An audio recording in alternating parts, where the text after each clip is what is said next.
Hello, everyone. Welcome to the Canadian Football Countdown, a proud member of the Canadian Football Podcast Network and the Alternative Football Network.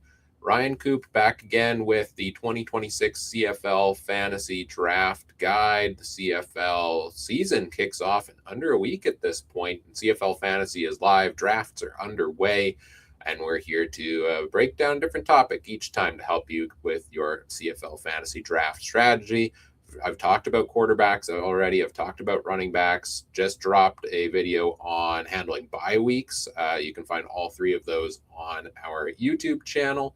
And here we're here to talk about the Canadian wide receivers today, breaking them down into different tiers, talking about the different options, the strategy around that to get you ready for any of your outstanding CFL fantasy drafts.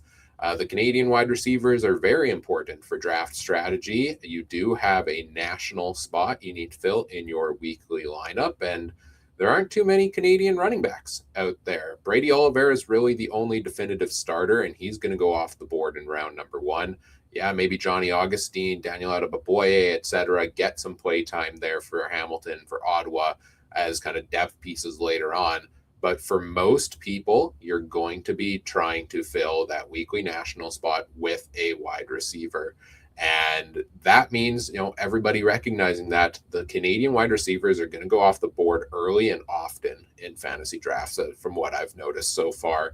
So it's good to kind of have a plan around those, break them down into tiers, see who you're comfortable with grabbing early, who you're comfortable reaching for, or who you would think you might be able to pick up later on. That's what we're going to do today. I've broken all of the Canadian receivers available down into three separate tiers to talk about. And let's start off with tier number one, which is the highest tier. And it's got 7 guys in there that, to me, any of these guys in particular, I can see end up being an upper echelon receiver in the CFL. And I think they're in that category already. These are guys that I think can finish top 10, top 5 even as wide receivers. And I'd prioritize getting at least one of them early on in the draft. And if you can snag 2 in the first couple rounds, I think that sets you up well for success. Overall, my rule of thumb is I would probably recommend getting at least 3 Canadian receivers on your roster across the entire draft. That gives you flexibility with bad weeks, bad matchups, injuries, etc. You don't want to be left in a state where you jump on one of these guys early and then you don't worry about the Canadian piece and you have to pick up options off the waiver wire, or if this guy gets for bye weeks, or if he gets injured, etc. Because lots of them are going to be drafted throughout the draft, there's not going to be a ton of great Canadian receiver options available on the waiver wire. So it's important to prioritize it. And with that, let's dive into the top tier here. Let me list off the different options and we'll dive into each one of them. In this tier, I've got Justin McInnis from the BC Lions, Jalen Philpott from the Stamps, Keandre Smith from the Ticats, Tyson Philpott from the Montreal Alouettes, Samuel Emelis from the Riders, Kevin Meitel from the Toronto Argonauts, and Nick Dembski from the Winnipeg Blue Bombers. I think, like I said, any of these guys, are 1,000-yard receivers, can fit into that top upper echelon category and will set you up for fantasy success for sure. Let's start off with Justin McInnis. McInnis had a pretty solid year last year, finished with 12,000, or not 12,000, that would be a crazy year. 1,256 yards, 116 targets, 76 catches, and piled on 7 touchdowns. He averaged, his average was a little bit lower than the year before, but still very solid with a 13.5 point average. And this is, of course, after a year where he led the entire league in receiving.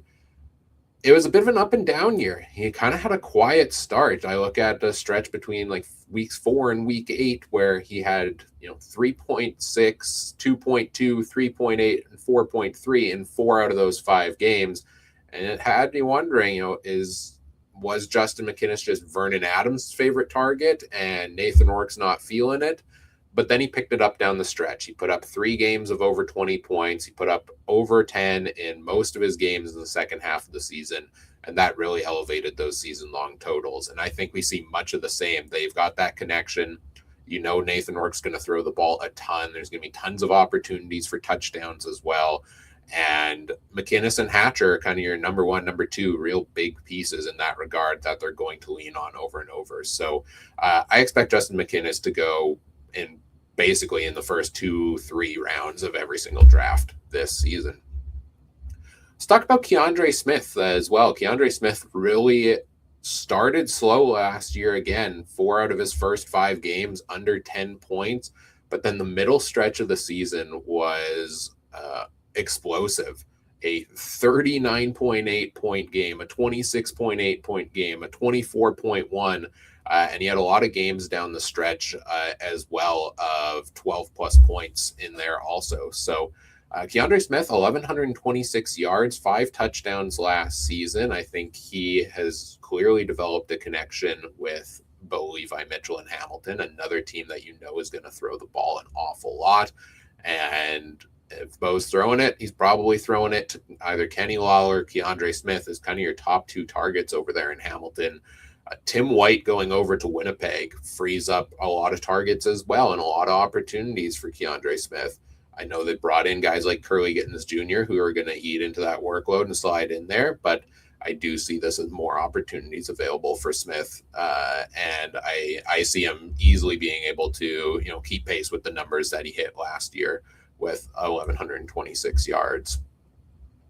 Nick, speaking of Winnipeg, Tim White coming to Winnipeg, how does that impact Nick Dembski? Well, Nick Dembski, we know what kind of target he is for Zach Collaros. He is one of his favorites. He's the guy that he'll hit for those deep plays, those big touchdowns over and over again. They do have some depth at the receiver position this year for sure, but Nick Dembski just crossed the 1,000-yard mark last year. I think that included some injury troubles, some quarterback struggles. Go back to the game where Chris Streveler started and completed 3 passes. No wide receivers really going to get any totals out of that. 1,000 yards last year, 92 targets, 67 catches. He had some big target games, but a lot of them ended up in that kind of 5 or 6 range. I'd love to see him get into that 8 or 9, 7 target consistency. 13.5 points per game for Nick Dembski as well. I put him much more in the category of kind of hit and miss, kind of similar to the Justin McInnis, where when Dembski's on his game, when Zach Collaros is on his game, they're going to hit for some big plays and big connections, and you're going to have a lot of success with Nick Dembski. But if things are off, and if the target share is not there, then you're not going to get that consistency that you want. So we saw that at times throughout the year, but he still put up 3 games of over 20 points and a couple of at least 18 along the way. 4 games over 20, actually. So Nick Dembski should be in your top category of receivers to go early there as well. Let's talk about Kevin Mytel next from the Toronto Argonauts. Kevin Mytel, drafted in 2024, second season in the CFL, really had his breakout this past season. He and finished the year with 886 yards. So he didn't cross the 1,000-yard mark, but he did get 124 targets, 102 catches. That's a lot of points from receptions there alone. And he was a target hog throughout the season. And we don't know yet what to expect from Chad Kelly in his return. But if we can get the Chad Kelly of old, who had himself an MOP-worthy season, Kevin Mytel is going to benefit quite a bit from that. He does have a pretty good crowded room, but I think there is still opportunities for that. And he's in that category to me of a receiver that only in year 2 had this huge breakout. What's the limit then for him? What does the next year, if he gets even better, what does that look like? And we saw a lot of consistency from him in that regard, where down the stretch last year let me just calculate here, his last 8 games, only 2 of them were under 10 points. So he had a pretty safe floor. And that included games at the end as well, where Nick Arbuckle, the starter last season, was injured. And they were going to some of the backups, like Jared Daggy in there. And he was still able to produce those points. So I think Mytel is one of those receivers that I see kind of elevating to another level this year as well. Talking about some of the guys who missed some time with injury a little bit, that, this might kind of inflates their potential because they hit these numbers while playing not a ton of games either. Tyson Philpott only played 12 games last year and he hit 804 yards. What does that look like for a full season? Well, I don't have the quick math, but to me that looks like, I believe, like a 1,200 yard season if he was able to stay healthy the whole way. And if you remember, this is an Alouettes team that was missing Davis Alexander for a lot of that season and was playing with a rotation of a bunch of different quarterbacks throughout. Tyson Philpott is the type of guy that is going to get a lot of targets, 8+ targets in every game he played, but 3 of them last year. He's going to make plays happen. He's going to score touchdowns. And he did have 1 week last season with 238 yards and 2 touchdowns. Is he going to replicate that this year?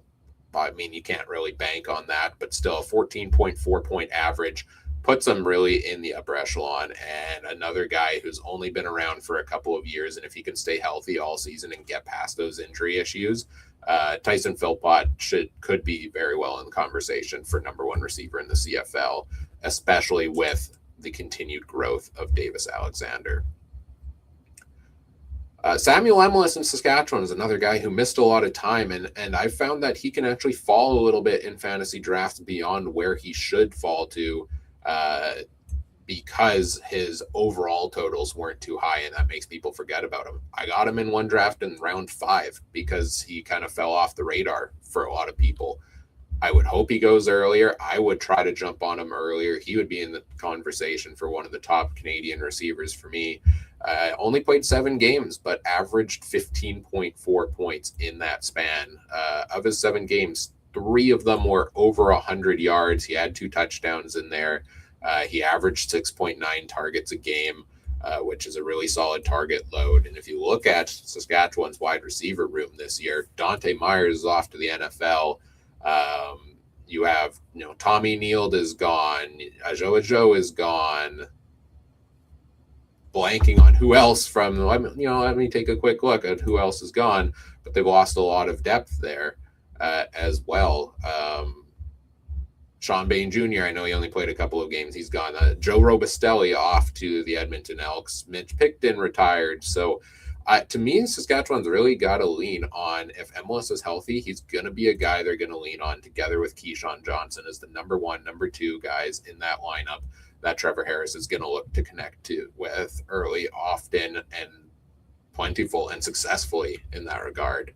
So Samuel Emilus, jump on him. Don't be the ones to let him fall too late in the draft. Grab him while you can. And rounding out the top tier of receivers is Jalen Philpott. And I think Philpott's one of the ones that's right on the edge of this category. And you could argue maybe is in tier 2, but I think this is the year we see the breakout from him. And we saw a really strong season last year, 830 yards on 96 targets, 61 catches, and 3 touchdowns from him. He averaged 10.9 points per game.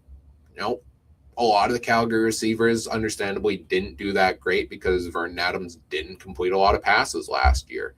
He didn't complete more than 20 passes in, I think, 1 or 2 games on the season. So there weren't a lot to go around for the receivers. But if VA can get himself back on track and elevate his game this year, the sky's the limit for Jalen Philpott as well. He really showed it down the stretch. He finished as a top 11 receiver in 3 of the last 4 weeks that he played, including being the number 1 receiver in 2 of those games.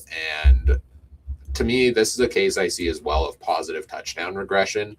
And he's finished with 3 touchdowns every single year, and that seems like a low number for somebody of his talent. And if Calgary can get things going a little bit more offensively, a couple extra touchdowns, if he hits 6 of them or 7 of them, that's gonna increase his fantasy output even further there as well. I'd like to see him start getting more targets, more involved in that offense. He's kind of in that, similar to Nick Dembski. I'd put him very similar to Dembski in that he can make those big plays, he can produce a lot, but he kind of average game is averaging that 5 or 6 targets, where you would like to see him be more of a focal point for the offense. That's your top tier of receivers. Again, if you can snag 1 or 2 of those, I think you need to snag at least 1. If you can get a second one early in the draft in the first 3 or 4 rounds, I think that it really sets you up for that Canadian position. It sets up your Canadian or your wide receiver talent as well, because these are some of the top receivers in the CFL. Moving along to the second and third tier, and we're not going to talk necessarily about each of these guys individually as we go along, but we'll touch on a couple notable ones. The second tier are guys that I think will have games that will put them into that top tier, but are kind of the ones that I'm looking to draft more in the middle of the draft and let them fall a little bit and not trying to jump on too early just to fill that Canadian spot, because there is the risk of going too far and leaning into it, and as a result of that, leaving off the board or on the board some real strong American receivers who can help your roster as well. In this category, I've got Curly Gittens Jr. over in Hamilton, coming over from the Edmonton Elks. Dejon Brissett goes from Toronto to Calgary. Javon Catoy, a mainstay in BC for the last number of years. Clark Barnes, one of the kind of standout Canadians amongst the Stampeders wide receiver core. Kion Julian Grant, I believe, led the Edmonton Elks in receiving yards last year. Tommy Neild only played a subset of the season, but had a really strong finish. Had a lot of touchdown potential. 5 touchdowns for Tommy Neild in 11 games last year. He goes from Saskatchewan to Winnipeg. And then Keon Schaefer-Baker, who only played 5 games, had a lot of injury issues, but has had success in the games that he plays. Those are the receivers in the middle tier. Let's dive into a few of them. I think one of the most intriguing to me is Curly Gittens Jr., because this is a guy who kind of lives in that second tier, like I said, but he had to play in Edmonton last year where they didn't really get a ton going in the passing game. Trey Ford struggled in the first half of the season.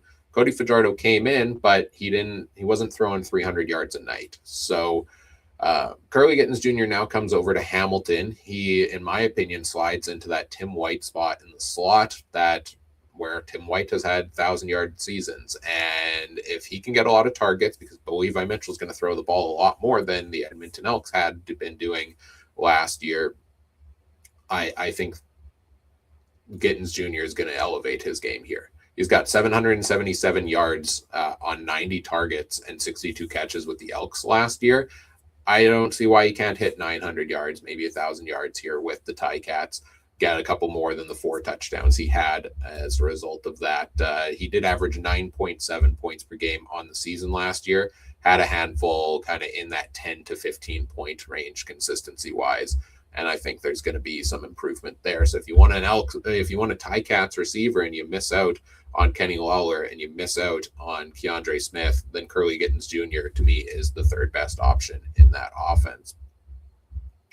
Let's talk about the 2 Calgary receivers, Dejon Brissett, Clark Barnes. I put this kind of in the same category as Jalen Philpott of they're going to start a lot of Canadians at wide receiver, and it's all going to come down to how does Vernon Adams Jr. look this year? Do they start stretching it? Do we get big play VA back, which I feel like we didn't see a whole ton last year? It was more of a conservative spread the ball around offense. Brissett had 907 yards last year, 3 touchdowns. He really had a breakout working together with Nick Arbuckle. I'm a little bit more reserved on him switching over kind of to the new team because Toronto threw the ball so much last year. They hardly ran the ball at all, so there were more opportunities for Brissett. Whereas in Calgary, Dedrick Mills is going to get a large share of the workload. And I think based on how Dave Dickinson's offenses like to spread the ball around, I'm a little bit more cautious on Brissett, who might have kind of higher draft placement due to the numbers that he put up in Toronto last year. And Clark Barnes is one of those pieces, in my experience, that you can probably get in the last couple of rounds of the draft. He only had 51 targets last year, so not a large target share. But he caught 35 of those and for 601 yards and 2 touchdowns along the way as well. And he did have a few big games where, he turned 4 catches into 112 yards or 2 catches into 61 yards. So he's one of those guys, if big play VA shows up, that you can get some yardage from Clark Barnes.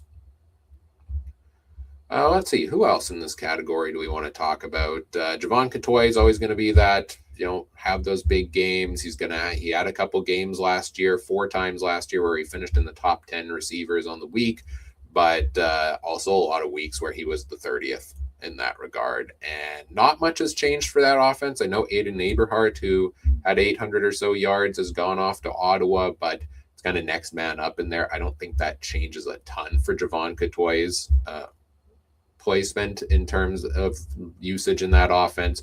So I would use some caution there and kind of not jump on him too early, but he's a nice depth piece that on the right week is going to deliver you a lot of success. And if you want a piece of that high-powered BC offense, well, Keon Hatcher and Justin McInnis and James Butler and Nathan Rourke are likely going in the first 2 rounds of the draft. So if you want a piece from the Lions later on in the draft, then Javon Couture is probably your best option there. And then Keon Schaefer-Baker, I want to touch on a little bit deeper as well, because again, injury issues make it tough to draft him early, but that's also going to mean he falls down on the draft rankings a lot. You can probably get him in the last couple of rounds once everybody has gone through and taken the receivers that we've talked about already. He's got, he's struggled the last few years to stay healthy. He only played 5 games last season, but in those 5 games, he did have, a couple of solid totals of 5 targets and, 18 targets and 15 catches across those 5 games. He did have a couple games that were kind of zeros in there. I believe that was maybe in a backup rotation for at least one of them where they were resting starters. And one of them was his first game kind of back after a long stretch of injury. So if he can stay healthy, Keon Schaefer-Baker, he's going to play a fundamental role in that offense, given all the Saskatchewan pieces that we talked about already kind of departing from their offense. And I think if he can stay healthy, we've seen what he's been able to do in the past. So if you want a late round flyer to fill out some Canadian depth, I think Keon Schaefer-Baker is one of the better options that you have available to you there. All right, we've got two other receivers in this tier. You know what? Let's just talk about them quickly. I said I was going to skim through them, but it's fun to go through and chat about all of these. Kion Julian Grant from the Edmonton Elks led the team in receiving yards. Like I said, 820 yards, 7 touchdowns, really had a good connection with Cody Fajardo that allowed him to, on 4 separate occasions, finish as a top 10 receiver. He was pretty quiet a lot of other games there as well. He didn't get a large number of targets. I think there's a lot of games where he had 4 or less. Would like to see that a little bit more from him. Maybe the presence of Austin Mack there now to take some of that heat off of focus away, because we know that Fajardo and Mack are going to have that connection. That helps open things up. But to me, I'm a little more cautious on anybody in the Elks receiving core where I need to see what things look like for them this year. Can their offense improve and move the ball more down the field? And how is Justin Rankin used? Justin Rankin was arguably their best receiver last year, even though he's technically a running back. He still was pretty close to kind of Julian Grant in receiving yards. So, yeah, would I take him in the middle rounds of the draft? For sure. If I need a depth piece and I haven't gotten some of the big names in the first tier, I don't see an issue because he's going to have some big games. He's a big play guy, much like the others. And then finally, Tommy Neild. Tommy Neild only played 11 games, but did average 11.4 points, which is pretty good for this middle tier. And that was off the back of a solid touchdown streak, 3 touchdowns in his first 4 games of the season once he finally got involved as a starter in Saskatchewan. And not a big target amount either, but those touchdowns really add up. And I think Tommy Neild is a sneaky pick here for among the Canadian receivers, because to me, he fills the Dalton Schoen role in Winnipeg. I think he comes in as that big play, big touchdown guy. That's what Schoen always was. How many times do we see Zach Collaros roll out to his right side, find Dalton Schoen deep in the end zone? Well, Schoen is no longer with the Bombers. They need somebody to fill that slot. I imagine Tommy Neild's going to find his way into that starting lineup, and I think he's the type of guy. And we saw Jarrett Stearns have some success with that last year with them as well. So I think Neild's can be a sneaky, underrated pickup that's going to deliver some really successful weeks on the weeks that the Winnipeg offense is on its game. And finally, the best of the rest of the tier 3 here. Quickly run through the names. David Unger III had some success last year with Toronto. He did put up 653 yards, but 3 touchdowns in his first 4 games of the season. Once he finally got involved as a starter in Saskatchewan, and we saw Jarrett Stearns have some success with that last year with them as well. So I think Neild's can be a sneaky, underrated pickup that's going to deliver some really successful weeks on the weeks that the Winnipeg offense is on its game. And finally, the best of the rest of the tier 3. Quickly run through the names. David Unger III had some success last year with Toronto. He did put up 653 yards, but There's a lot of receivers ahead of him in that offense, I think, for Chad Kelly to throw the ball to. So it's tough to see him get a consistent high volume target share. Kevin Sklercius in Winnipeg had a decent first season, 411 yards there for him. Maybe we see some more growth from him this year as well, but I don't expect Winnipeg to be throwing 300 yards a night either. So probably not a lot to go around for him. And Edmonton, a couple names to watch. Zach Mathis had a few really large target games to start his career and a few big plays in there with Edmonton last year. Don't know what the depth chart is going to look like. We'll have to see. He only played 6 games before leaving with injury, but he was somebody, if I'm not mistaken, that they did invest a draft pick on, supplemental draft pick on to grab Zach Mathis a year or two ago. Brendan O'Leary Orange comes over from a depth spot with the Ticats to the Edmonton Elks. He had 313 yards, 4 touchdowns last year. He did have, kind of a minimal role there when we expected maybe to see more from him in Hamilton. How does he play into the Edmonton lineup is a question mark. And a real intriguing name for a late round flyer pick to me is Kieran Poisson from the BC Lions. He has been with the team for a couple of years in a backup role now and really hasn't gotten much time to shine, but they need somebody to fill in Aiden Eberhard's spot in that lineup. And it seems like, from what I've heard from training camp, that Poisson is going to be that guy, that they're going to fill that slot with him as a Canadian receiver. And I think if they do that, anybody that's in a Nathan Rourke offense in a starting role has potential for a breakout. Look at what Eberhard had last year. Look at Stanley Berryhill, who kind of cooled off at some point, but at the start of the year, what seemed like the breakout receiver of the year. If I'm at the end of a draft and need some more Canadian depth, he's probably of this tier the guy that I would take the most. I did take him in one of my drafts this week, just for the chance that he turns into the next big thing that the BC Lions find a way to produce. Another guy that might see some more playing time than he did last year, Del Duncan Busby. He did get a number of starts last season due to injuries going on in Saskatchewan. Was pretty quiet, pretty tame season for him, 355 yards, 2 touchdowns. But again, lots of depth pieces missing, so maybe he gets a little bit of an expanded role this year. And then let's talk about Ottawa. Ottawa is going to come down to, likely, I would see a starting slot between Keelan White and Nick Mardner, because you look at the other receivers and you've got Eugene Lewis, you've got Justin Hardy, you've got Khalil Pimpleton, Aiden Eberhard. Those are probably going to be 4 starting Americans, and it's going to come down to a battle between these two, which does give me caution on either of them. I'm not sold on the Jake Mayer starting at quarterback plan here in Ottawa. We'll see how that goes. Keelan White last year, I think, was his first season in the CFL. He had 482 yards and 2 touchdowns. No real strong standout weeks, nothing in the top 10. Was more a serviceable depth receiver. And Nick Mardner, unfortunately, missed all of last season due to an injury after his rookie season in 2024, where he put up 268 yards and 3 touchdowns. I'm probably staying away from either of these just because I'm not sure how this Ottawa offense is going to play out, and I think it could be a little bit of a roller coaster at some point this season.